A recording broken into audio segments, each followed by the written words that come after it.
जिन्ना का उल्लेख करते हुए उन्होंने कहा कि पार्टीशन के समय, तो मैं उनके सुलभ संज्ञान के लिए बता देता हूं, 1946 की कॉन्स्टिट्यूएंट असेंबली में मद्रास प्रेसिडेंसी में 30 आउट ऑफ 30 सीट्स जो थी वो मुस्लिम लीग ने जीती थी विद 95% ऑफ वोट्स, और एक भी मुस्लिम वहां के बाद बाहर नहीं गया। जो कोई जाके कॉन्स्टिट्यूएंट असेंबली की डिबेट में पार्लियामेंट किया, आप वेबसाइट पे पेज नंबर 270 पे जाके पढ़ लीजिएगा। सरदार पटेल ने बड़े गुस्से में इस बात को कहा, अब जो हो गया सो हो गया, एक रात में दिल नहीं बदल गया, मगर अब देश के लिए कैसे आगे बढ़ना है उसके लिए ईमानदारी से आगे आओ। कि जब ब्रिटिश हुकूमत आई तो उसने तो मुगलों सारी हुकूमत ले ली थी, तो उनका मालिकाना हक कैसे हुआ? सर 1707 के बाद तो इस्लामी हुकूमत दिल्ली से खत्म हो गई थी। कि जब आजादी मिली उसके बाद क्या किसी ने डिमांड किया था कि हमें वक्फ बोर्ड चाहिए?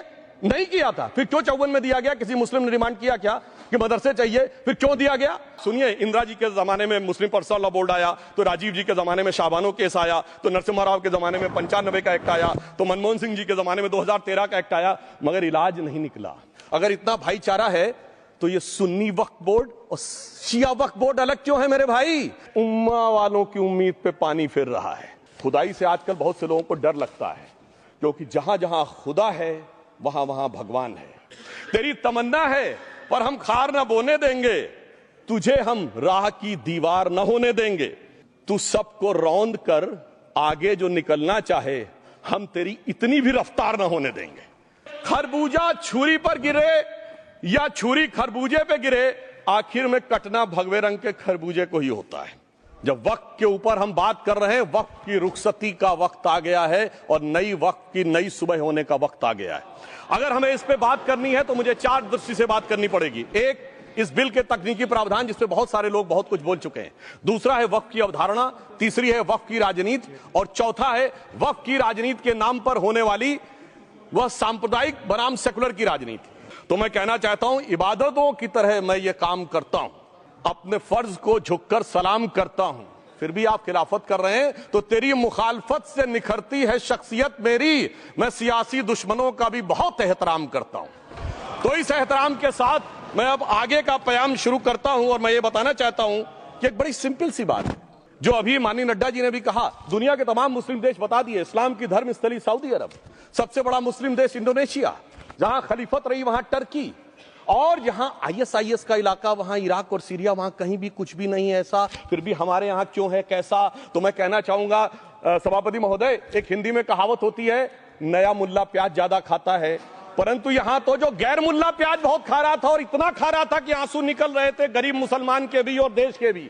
इसलिए मैं कहना चाहता हूं सभापति महोदय, अगर छोड़ दीजिए भारत की बात करिए, तो क्या ऐसी कोई शक्ति सिखों के पास है, ईसाइयों के पास है, यहूदियों के पास है, पारसियों के पास है? नहीं है। छोड़ दीजिए, इस्लाम के अंदर आइए। अगर इतना भाईचारा है तो ये सुन्नी वक्फ बोर्ड और शिया वक्फ बोर्ड अलग क्यों है मेरे भाई? जमीन पे एक दूसरे पे एतबार नहीं है, सिर्फ सियासत के लिए साथ में आने की बात है। ये भी जरा सोचने की बात है। और जो अकलियतों में भी अकलियत है, आगा खानी है, बाकी है, जो बोहरा है, उनकी तो कोई गिनती नहीं है।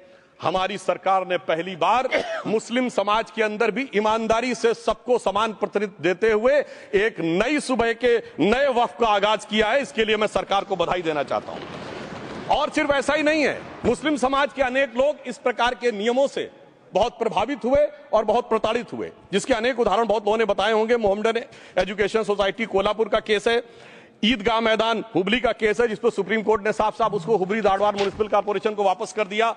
अनीसा अयासा वर्सेस तमिलनाडु वक्फ बोर्ड का केस है, तेलंगाना स्टेट वर्सेस मोहम्मद मुजफ्फर का केस है, हिमाचल प्रदेश वक्फ बोर्ड वर्सेस ख्वाजा खलीलुल्लाह का केस है, और सभापति महोदय ताजमहल पर भी दावा कर दिया गया।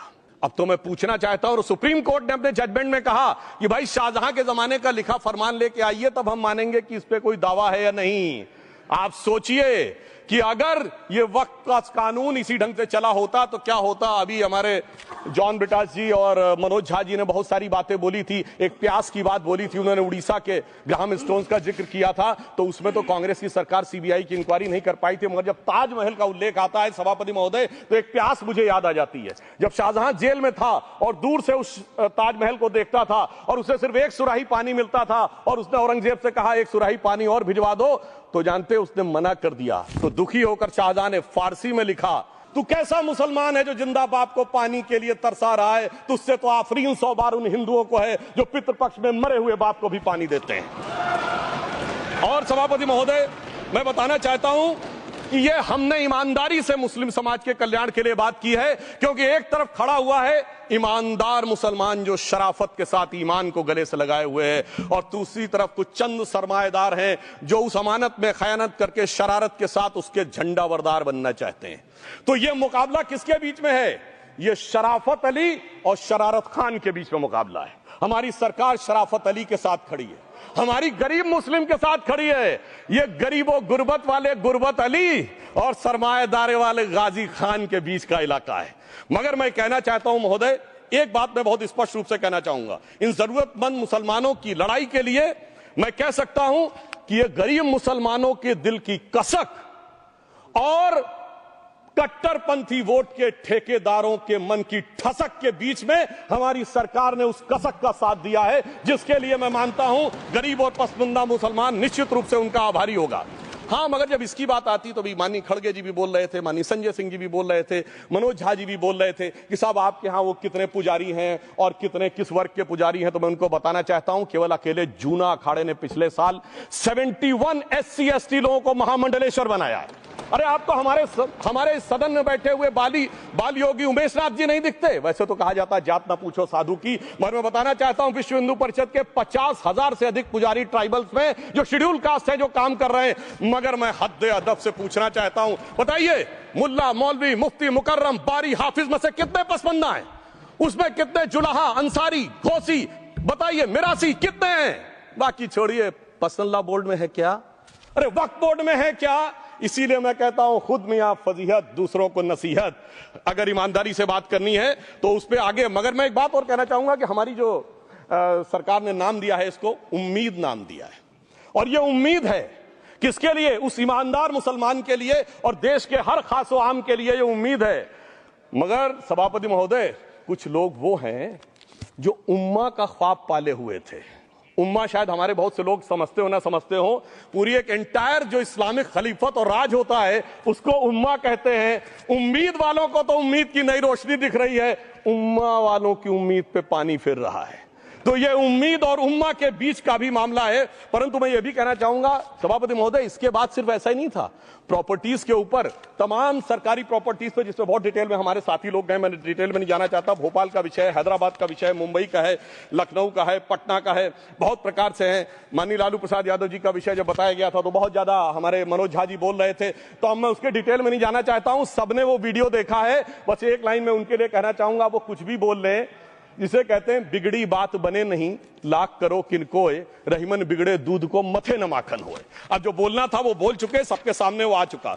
अब एक बात और है, दूसरे धर्म स्थलों के बारे में विषय आता है, तो मैं याद दिलाना चाहता हूं केरला के कैथोलिक चर्च ने 31 मार्च 2025 को जो लिखा, सिर्फ उसकी लास्ट की 2 लाइन बोलना चाहता हूं।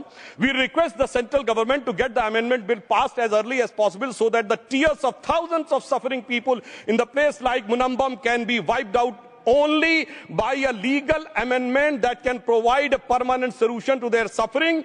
We urge all the MPs from opposition party to support the bill so that the historic legislation can become unanimous. मगर सभापति महोदय, ये अल्पसंख्यकों की बात करने वाले जब अल्पसंख्यक की बात आती तराजू पे तोलते हैं, किसका वेट ज्यादा है, किसकी धमक ज्यादा है, किसकी खनक ज्यादा है, फिर तय करते हैं कि माइनॉरिटी के साथ आना है, किस माइनॉरिटी के साथ नहीं आना है। और मैं एक और बात कहना चाहता हूं, तमिलनाडु के तिरुचेरी मंदिर की बात आई, यमुनानगर में गुरुद्वारे की बात आई, केरल में क्रिश्चियन कम्युनिटी की जमीन की बात आई। बहुत सारे लोग प्लेसेस ऑफ वर्शिप के एक्ट की बात करते हैं, तो as per places of worship act Tamil Nadu का मंदिर का तो स्टेटस नहीं चेंज हो सकता भाई। 15 अगस्त 47 के बाद किसी प्लेस ऑफ वर्शिप का स्टेटस नहीं चेंज हो सकता, तो वक्फ बोर्ड को क्लेम फॉरफिट कर देना चाहिए, because it is in contrast to the places of worship act. परंतु अब सुनिए, यही गुरुद्वारे के बारे में भी होना चाहिए। मगर सभापति महोदय, चाहे वक्फ बोर्ड का एक्ट हो, चाहे प्लेसेस ऑफ वर्शिप एक्ट हो, एक ही को फायदा होना है, जिसे कहावत में कहते हैं खरबूजा छुरी पर गिरे या छुरी खरबूजे पे गिरे, आखिर में कटना भगवे रंग के खरबूजे को ही होता है। अब मैं यह भी बताना चाहता हूं कि इन संपत्तियों के द्वारा जो कुछ हुआ, उन्होंने इतनी चीजों को लिया है, इतनी चीजों को लिया है। एक पुराना उर्दू का शेर है कि मिटे नामियों के निशान कैसे कैसे, और ये जमीन खा गई आसमां कैसे कैसे।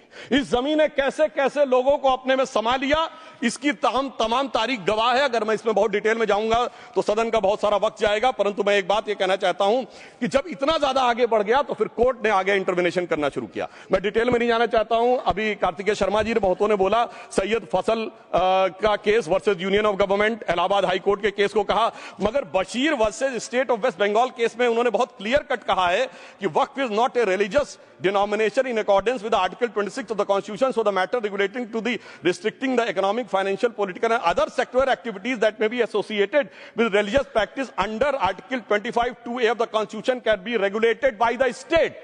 तो मुझे लगता है अब इसके बाद कोई किंतु परंतु का स्कोप नहीं रह जाना चाहिए। परंतु उसके बाद भी सभापति महोदय जो कानून को न माने, जो कहे संविधान को नहीं मानेंगे और जो ये कहे कि साहब अदालत के आदेश को भी नहीं मानेंगे, तो फिर इसका मतलब उसके मन में तो एक ऐसी बादशाही आ गई है। इसके लिए मुझे सभापति महोदय वो पुरानी वाली फिल्म अगर लोगों को याद हो तो मुगले आजम का वो सीन याद आता है कि जब अकबर ने अनारकली को कैद कर लिया तो सलीम कहता है जब्त मैं करूं जिसकी की जमीन वीरान हो गई है, जब्त वो न करे जिनके सिर्फ शौक के बाद चाहत को ठेस पहुंची है। ये जिल्ले इलाही की बादशाही नहीं बल्कि खुदाई है। मैं कहना चाहता हूं जो संविधान को न माने, कानून का न माने, इसका मतलब वो अपनी खुदाई में जी रहा है। तो ये वो लोग हैं।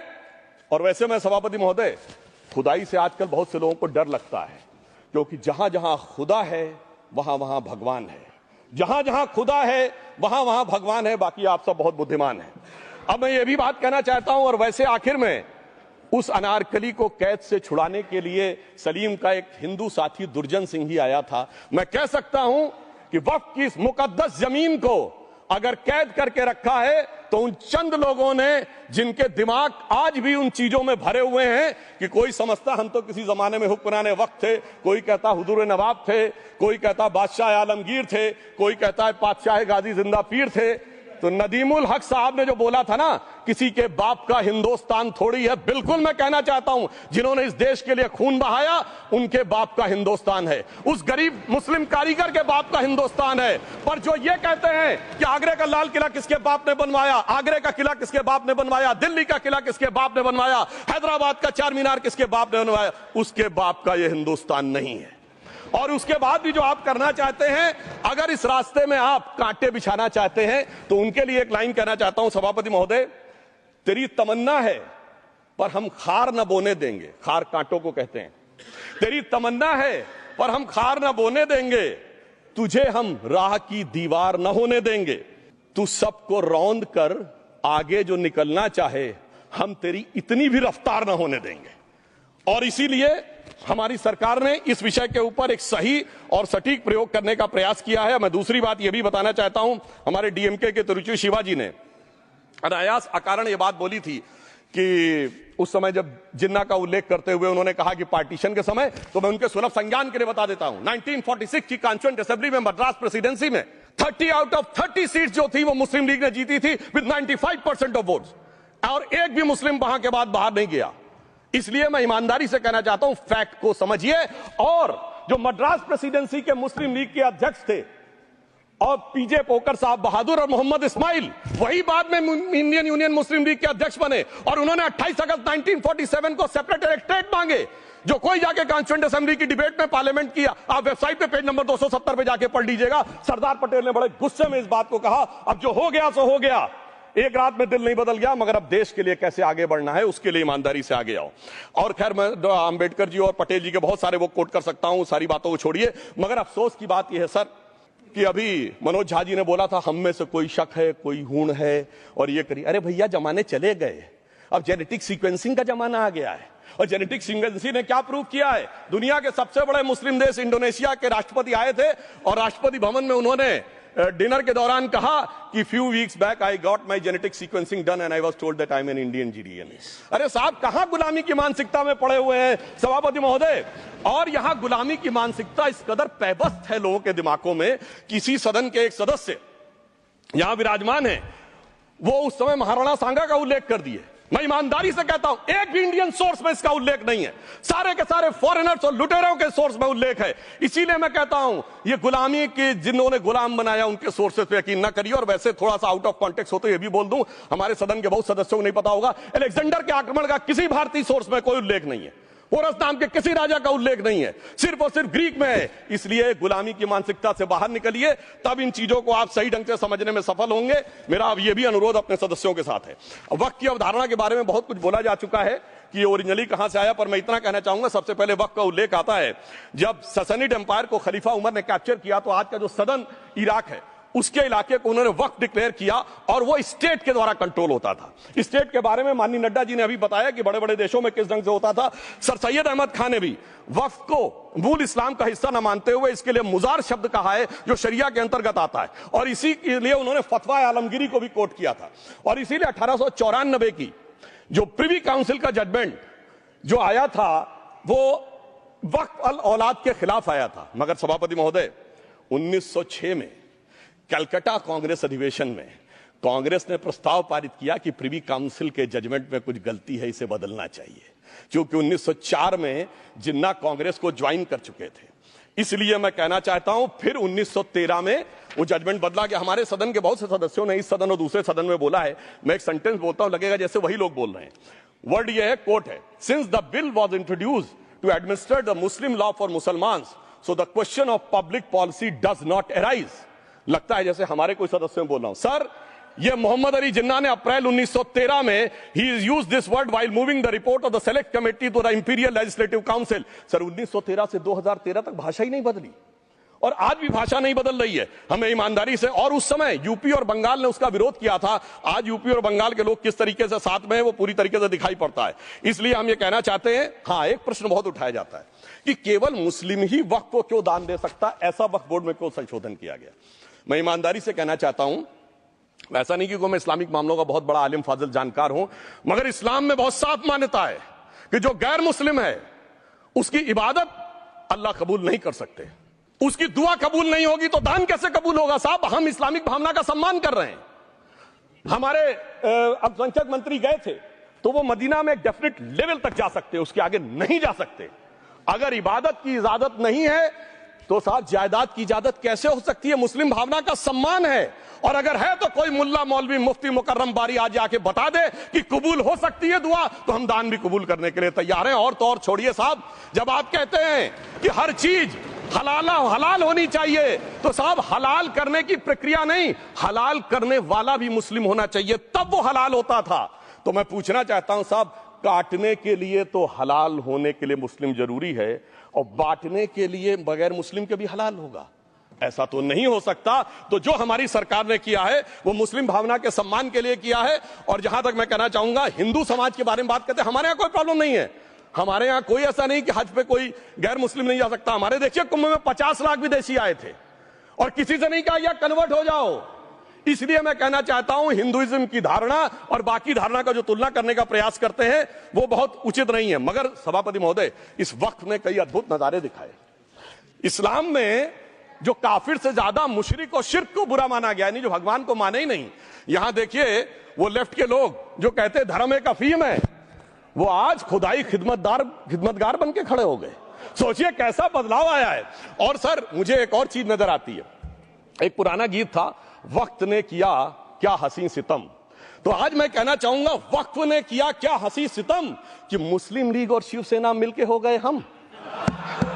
और मैं कहना चाहता हूं, ये मुस्लिम लीग वो है जिसने सेपरेट इलेक्टोरेट की मांग की थी, और इस शिवसेना के उबाटा के हमारे इस सदन के एक सदस्य हैं।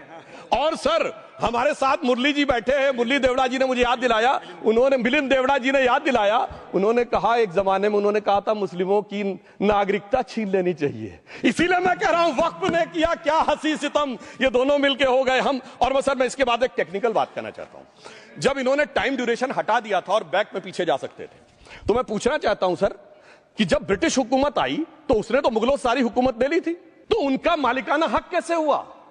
सर, 1707 के बाद तो इस्लामी हुकूमत दिल्ली से खत्म हो गई थी। एक आखिरी मुगल बादशाह शाह आलम के लिए तो बोला जाता था सल्तनत शाह आलम दे लाल किले ते पालम, यानी आज का IGI एयरपोर्ट।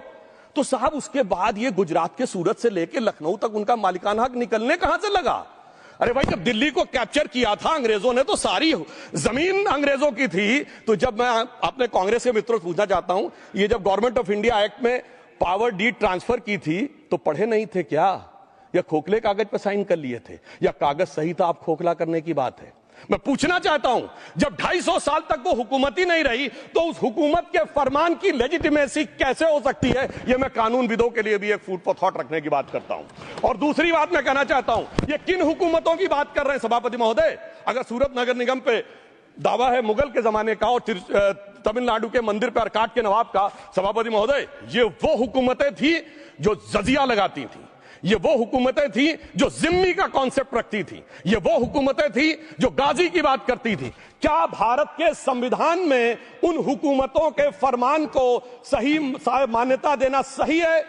बिल्कुल गलत है। मैं कहता हूं, बाबा साहब अंबेडकर के संविधान में यदि आप ऐसी हुकूमतों के फरमान को रखने की कोशिश करते हैं तो this is fraud on constitution. और हमारी सरकार ने अगर बैक डेट से वो बंद किया है तो उस फ्रॉड को रोकने की पूरी व्यवस्था की है। और यहां पर मैं ये भी कहना चाहता हूं सभापति महोदय, जमींदारी उन्मूलन 1948 में हो गया, मगर ये बाद में जमींदार कैसे क्रिएट हो गए? हमने बचपन में विनोबा भावे, हम लोग के जन्म से बहुत पहले की बात है, विनोबा भावे जी के भूदान आंदोलन की बात सुनी थी, जिसमें जमींदारों से पैसा लेके जमीन लेके गरीबों को दी जाती थी। पर सभापति महोदय, कभी आपने सुना कि गरीबों की जमीन जमींदारों को मिल जाए? वो 2013 के बोर्ड ने वो व्यवस्था कर रखी थी। यानी वो भूदान आंदोलन था गांधी जी के शिष्य विनोबा जी का, तो आज के गांधियों के नेतृत्व में भू हड़प आंदोलन शुरू हो गया। अगर वो भूदान आंदोलन था तो ये भू हड़प आंदोलन था। इसलिए मैं एक और बात भी कहना चाहूंगा सभापति महोदय कि जिन हुकूमतों के फरमान की बात की जाती है, एक और फैक्ट है, इसको कोई अन्यथा ना ले, जितने मुस्लिम बादशाह अलाउद्दीन खिलजी के बाद उन्होंने बगदाद की खलीफा का खुतबा पढ़ा है।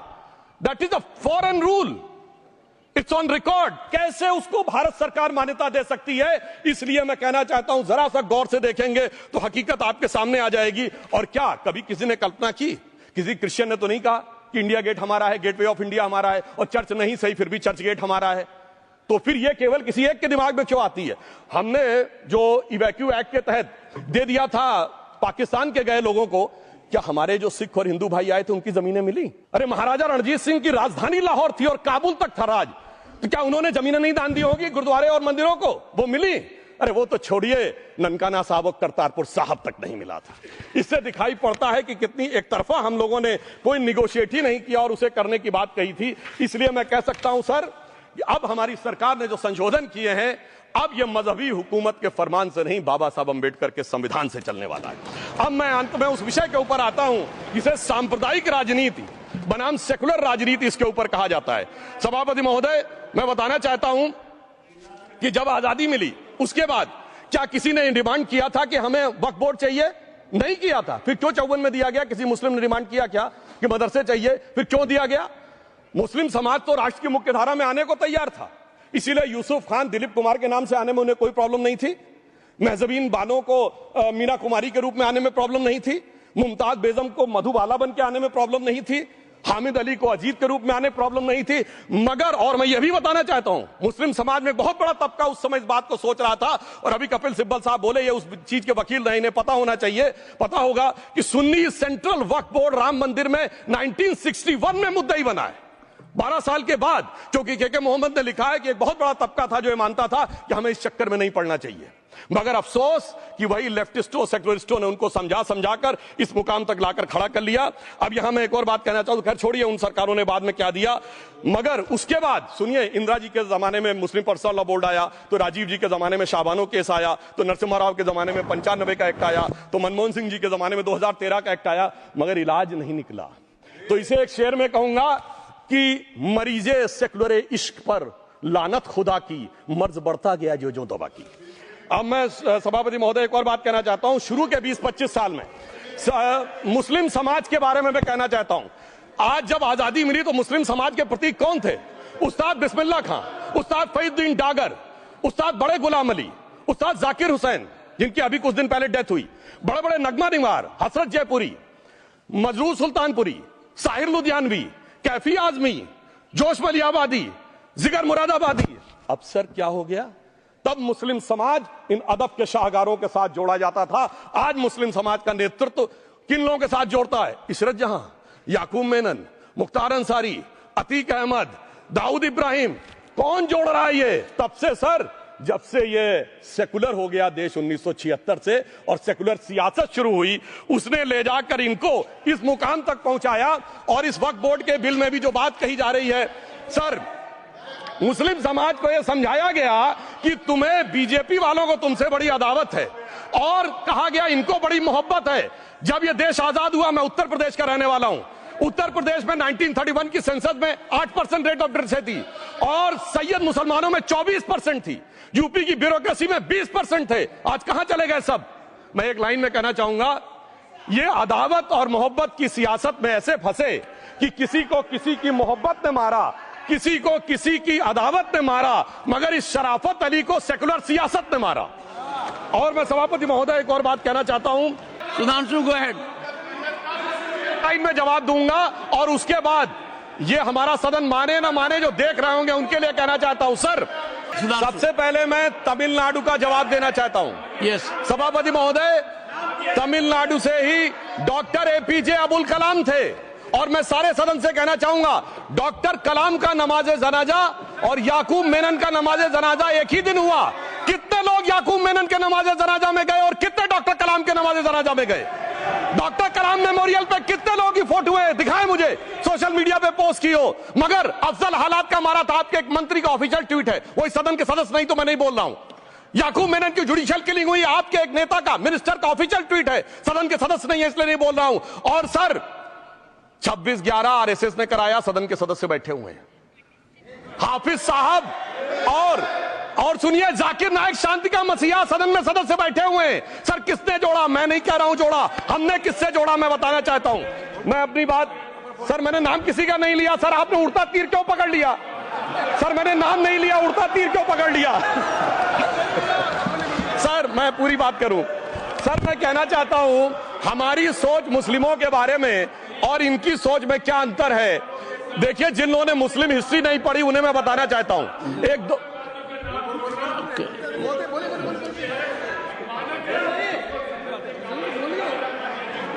सभापति महोदय, मैं थोड़ा उन लोगों को इस्लामिक हिस्ट्री के बारे में बताना चाहता हूं।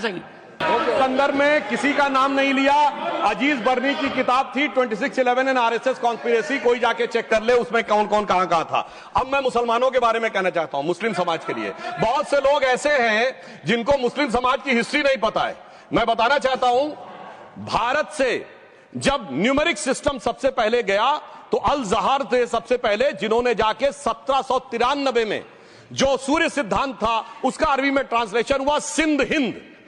और हम बता रहे हैं हम किस तरह के मुस्लिम को साथ रखते हैं। डॉक्टर कलाम से बड़ा आलिम इस्लाम में साइंसदान नहीं हुआ और आरिफ मोहम्मद खान साहब जो बिहार के गवर्नर हैं उनसे बड़ा आलिम फाजिल मुसलमान आज सियासी जमात में तो नहीं होगा, यह मैं दावे के साथ कह सकता हूं। मगर मैं बताना चाहता हूं सर, उसके बाद उन्होंने एक किताब लिखी, एक सर 10th सेंचुरी के मुस्लिम राइटर थे जिन्होंने किताब लिखी, उसका नाम था the compendious book of balancing and completion according to Hindu calculation, जिसको शॉर्ट में अल जब्र कहा गया और वहां से अलजबरा निकला। और सर उसके बाद अल ख्वारिज्म आया। और सर आज मेरे ख्याल से सदन के बहुत से लोगों को नहीं पता होगा, ये जो एल्गोरिथम वर्ड है ये अल ख्वारिज्म से आया हुआ है। एक जमाने में इस्लाम में बैतुल हिकमत था, यानी वो सबसे बड़ा हिकमत का केंद्र था। जब एक से एक लोग होते थे, बहुतों को नहीं पता होगा कि कोलंबस ने जिस नक्शे के थ्रू दुनिया ट्रेवल किया था वो बनाने वाला भी एक मुस्लिम था, अल इदरीसी। मगर सर एल्गोरिथम आज ऐसा बदला कि एआई के एज में दलगत भावना से ऊपर उठकर औरंगजेब के साथ खड़े हो गए। सर ये एल्गोरिथम किसने बदल दिया, ये मैं बताना चाहता हूं। इस पे थोड़ा सोचने की जरूरत है। इसलिए मैं कहता हूं मुस्लिम पॉलिटिक्स की सोच क्या थी, हमने किन मुसलमानों का साथ दिया है, मैं बताना चाहता हूं। सर वीर अब्दुल हमीद की शहादत की 50वीं वर्षगांठ 2015 में हुई। प्रधानमंत्री मोदी जी ने उनके पूरे परिवार को और उनकी पत्नी को बुला के सम्मानित किया। और इन लोगों ने उस यासीन मलिक को, जिसके ऊपर 3 एयरफोर्स के ऑफिसर्स को हत्या करने का आरोप था, वो प्रधानमंत्री आवास में। सर साफ दिखाई पड़ता है कौन किसके साथ खड़ा हुआ है, कौन किस तरह के मुसलमान के साथ खड़ा हुआ है। और सर मैं ये भी कहना चाहता हूं, सर ये सर अपने टर्न पे बोलिए। सर पिछले 30-35 सालों से हुआ खड़ा किया जा रहा है। 1990 में जब राम मंदिर आंदोलन हुआ, कहा गया बीजेपी आएगी उत्तर प्रदेश में खा जाएगी। सर बीजेपी आने के बाद उत्तर प्रदेश में जानते क्या हुआ? सर 22 साल से शिया सुन्नी के बीच में जो दंगे चलते थे और मदे साबा का जुलूस नहीं निकलता था, शिया समुदाय का मदे साबा का जुलूस लखनऊ में हमारी सरकार में निकलना शुरू हुआ। और उसके बाद कहा गया केंद्र में भाजपा आएगी तो खा जाएगी। सर अटल जी की सरकार आई, इतनी शानदार स्थिति रही। उसके बाद कहा गया गुजरात में आएगी तो भाजपा खा जाएगी। सर गुजरात का मुसलमान आज सबसे समृद्ध मुसलमान है, सबसे ज्यादा जकात वहां से आता है। उसके बाद कहा गया मोदी जी की सरकार आएगी तो क्या होगा। सर मोदी जी की सरकार आने के बाद हमारे साथियों ने बताया है अल्पसंख्यक समुदाय के 70% लोग हैं जिनको किसी न किसी एक योजना का लाभ जरूर मिला है। और सर फिर कहा गया सीए आएगा तो नागरिकता छिन जाएगी। सर उसके बाद भी आपने सब देखा। और सर हम बचपन में सुनते थे कि राम मंदिर बनने लगेगा तो मिडिल ईस्ट के देश पेट्रोल देना बंद कर देंगे। सर राम मंदिर भी बन रहा है और भारत मिडिल ईस्ट कॉरिडोर भी बन रहा है और अबू धाबी में भी मंदिर बन रहा है और 4 मुस्लिम देशों ने सर्वोच्च नागरिक सम्मान मोदी जी को दिया हुआ है। इसलिए मैं कहना चाहता हूं सर, मर्ज हो तो उसका इलाज किया जा सकता है। जैसे हमारे यहां वैद धनवंतर माने गए हैं, इस्लामी अकीदे में वैद हकीम लुकमान माने गए, तो कहा गया है उनके लिए कि इसमें क्या रखा है, देखे है जो तू आन के पास, बदगुमा वहम की दारू नहीं लुकमान के पास। यानी मर्ज का इलाज है पर वहम का इलाज तो हकीम लुकमान भी नहीं कर सकते जो आपने पाल कर रखा है। मैं कहना चाहता हूं हम किन मुसलमानों की बात करते हैं। आप गंगा जमुनी तहजीब की बात करते हैं। सर दारा शिकोह औरंगजेब का बड़ा भाई था, उसने उपनिषदों का अध्ययन किया, संस्कृत में अनुवाद कराया और नाम रखा सिर्राए अकबर, यानी वर्ड्स ऑफ गॉड। मैंने किसी को दारा शिकोह की जयंती मनाते हुए नहीं देखा। मैं पूछना चाहता हूं बेगम बीबी ताज, उनके घर पे जाते किसी ने सुना? सर ये बताइए, आलम शेख इतने बड़े कृष्ण भक्त के कवि, किसी ने सुना उनके घर पे जाते हुए? मलिक मोहम्मद जायसी जिन्होंने पद्मावत लिखा, उत्तर प्रदेश के रहने वाले, उनके घर पे कोई गया? ये बताइए ब्रिगेडियर मोहम्मद उस्मान के घर पे कौन गया? आजमगढ़ में, गाजीपुर के रहने वाले थे, आज तक जाने वालों में नहीं दिखे। और मैं सर बताना चाहता हूं एक और बात। सर एक सैयद इब्राहिम रसखान हुए हैं, बहुत बड़े कृष्ण भक्त के कवि। सर जिन्होंने क्या लिखा, उन्होंने कहा मेरा अगला जन्म हो तो भी मैं कृष्ण भक्ति बनना चाहूंगा। मनुष्य बनूं तो ग्वाल बाले के रूप में और पशु बनूं तो गाय के रूप में। उन्होंने कहा मानुस हो तो वही रसखान, बसों ब्रज गोकुल गांव के ग्वारन। जो पशु हो तो कहा बस मेरो चरो नित नंद की धेनु मजारन। सर उन्होंने कहा गायों के बीच में नंद बाबा की गायों में जन्म लेना चाहूंगा।